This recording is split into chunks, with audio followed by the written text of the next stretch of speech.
Good morning po, good afternoon, good evening. Welcome sa channel ko po, Tito Noy's Vlogs.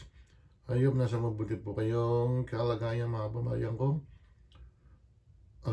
Ano ba ngayon? Today is December 29, Monday mga kababayan ko. Ay nako, ito, kasi di ba nilabas na ni Congressman Reviste yung Cabral Files mga kababayan ko. Ito naman spokesperson ng Malacanang, ang sabi niya sa Auntie Claire na chismis lang daw yan. Hihintayin niya yung files ni Secretary Vince Dizon, mga kababayan ko. Doon daw siya maniniwala na kung totoo itong Cabral Files na to or fake ba to mga kababayan ko. Grabe talaga to si Auntie Claire, no? Pero ang tanong ko, kung panahon ni Duterte yan, sigurado yung maniniwala yan. Yung bayaran na spokesperson ng Malacanang mga kababayan ko. After this, or kung lalabas talaga yan, eh malaking iskandalo yan mga kababayan ko. For example na lang, si Sandro Marcos po, ang laki pala ng ano yan. Ang allocation yan sa Ilocos Norte, 12 billion pesos mga kababayan ko. Alam nyo ba, yung DPWH na budget lang sa 2025, kung totoo ito 3 trillion pesos mga kababayan ko. Buong, ano na yan, buong taon ng 2025 na project insertion mga kababayan ko. 3 billion pesos. Halos lahat nga, sabi nga ni Kong Libiste mga kababayan ko. O ito yung sinabi niya ni Kong Libiste office ni Leandro Legarda Libiste. Ano ba to? First District of Batangas mga kababayan ko. Ang sabi niya, has Yusek Claire already spoken to Secretary Vince to confirm the files uploaded on the 3.5 trillion DPWH budget mga kababayan ko. Budget? Totoo ba to? Grabe. And I quote, sabi niya, I kindly ask Yusek Claire to confirm with Secretary Vince the data which were provided by DPWH Secretary Vince approval. Oh, may approval Sec Vince and I discussed releasing the budget data to the public in September, but I understand if DPWH hasn't released it yet because many people on this list have asked me not to. Hindi pinakausapan si Congressman Libiste na mga mambabatas natin na huwag i-release. Bakit kayo natatakot kung wala kayong tinatago? Siyempre, sige, i-release mo yan. Eh, malinis naman ng may mga papeles yan O wala. I hope that we can all support Secretary Vince push for transparency in DPWH because we should be proud of the projects in our districts. If a district gets a 10 billion peso yearly budget, the DPWH uses that for projects, and an insertion doesn't automatically mean there's anything for the proponent. So why hide budget insertion? DPWH can easily confirm this data so the public can be informed on the allocation of each district and congressman. Discuss pa natin ng konti yan mga kababayan ko. Sandali lang Ayun na nga po mga kababayan ko. Merry Christmas again sa inyo. Happy New Year. Ilang araw na lang, 2026 na mga kababayan ko. Ayun nga po, di ba, nirelease na ni Kong Leviste yung Cabral Files, di ba? Yung iba naman siguro nakakita na ng mga kung magkano ang total projects ng mga mambabatas natin, mga babae ko. Napakarami. example na lang, ito si Congresswoman Geraldine Roman, mga kababayan ko, ha? I think sa Bataan to eh. 1 billion, 1.8 billion, mga kababayan ko. Meron pa rito, nako, ang grabe, no? Sa Bulacan na lang, mga kababayan ko. Danilo Danidad A. Domingo, Bulacan 2nd District. Grabe. No. Si ano pala? O tama, Danilo. 1st District pala siya. Danilo Danidad A. Domingo. Magkano ano niya? 8 billion pesos, mga babayan ko. Project, ha? Grabe. Kung talagang kinonfirm yan kasi pumayag na si Sec Dizon, mga babayan ko eh, na i-release ni Kong Reviste yung yung files eh. Grabe, no? Kung ito-total mo nga, mga babayan ko, 3.5 billion.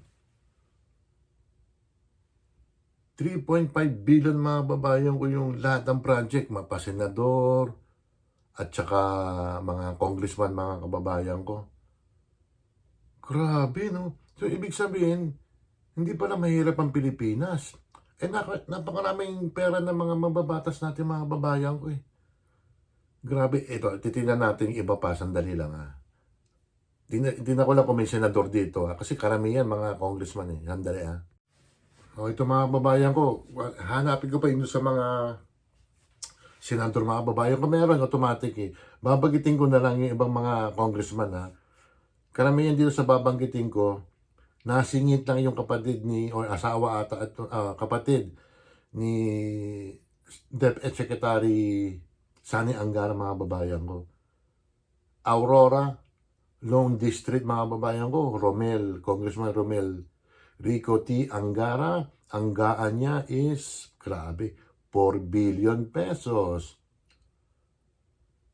Bataan 1st District, ayan, sinabi ko na si Roman ha. Bataan 2nd District, mga kababayan ko. Albert Raymond Abet S. Garcia, 5 billion. Grabe, no? Bataan 3rd District, Maria Angela, ano ba to? Gila Garcia, mga kababayan ko, 4 billion. Panginoon ko. Bulacan 2nd District, Agustina Dominic Tina Pancho, mga kababayan ko, 5 billion. Bulacan 5th District, Ambrosio C. Cruz Jr., 7 billion. Ito ang matindi, mga babayan ko. Bulacan 3rd District, Lorna C. Silverio, 16 billion. Alam mo, mga babayan ko, nahihilo ko rito. Sa mga figures, talagang nakakahilo na. Super yaman pala ng Pilipinas eh.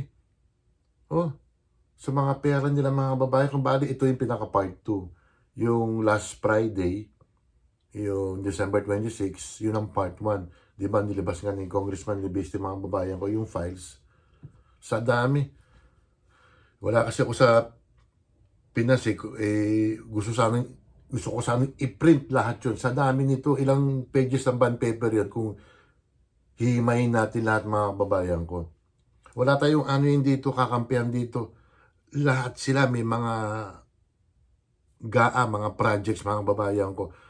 Ang wala lang talaga rito insertion, malulungkot dito si Shelo Magno tsaka si Attorney Pauls, mga babayan ko. Ang walang insertion po is Office of the Vice President. Wala po sa insertion, mga babayan ko. Kaya malungkot yung mga galit na galit kay BP Sara, mga babayan ko. Basta baka may part 3 to, part 4, part 5 ha. Grabe.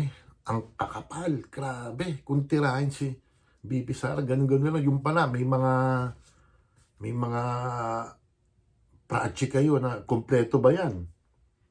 Meron pa rito, yung Plato, sorry Salvador Ador Plato. Magkano ba? Oh, 4 billion din. Nakakahelo mga kababayan ko. Paksus, ibang klase. Ilocos Norte, si Sandro, 12 billion. O, shoutout muna tayo ha.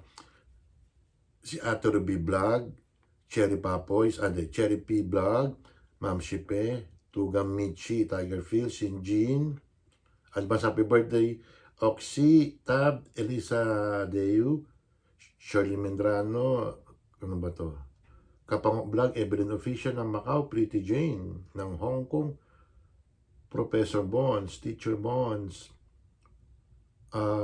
Mirna, a thousands apelido mga kababayan ko, Smiley Face Channel, Mama Lina Official, Bet Pirapil, Dong Rebs, si Eldong tsaka si Rebs, Amelena Vlog, Missy Rosco, Koki Hero, Bib Ehart Purple, Mark Anthony Briones, Franz Billy, Ken Russell, US Pinoy Adventure, Sherman Joban, Kim, Nanay Eva, Mayang Vlogs, Emilia Brosas, Log TV, aka Olga, Doc Jude, Cecil Bacus, Kaligatan TV, Bayang Gudang, Ellen Cruz, Nora Paderno, Junito Marinado, Mayra T. Sanchez, BGT, Ebren Vlog, Lendy Anuel, Marites Coho, Chaps de la Cruz, Charles Lumawig, May Loves, at saka si Freya Official.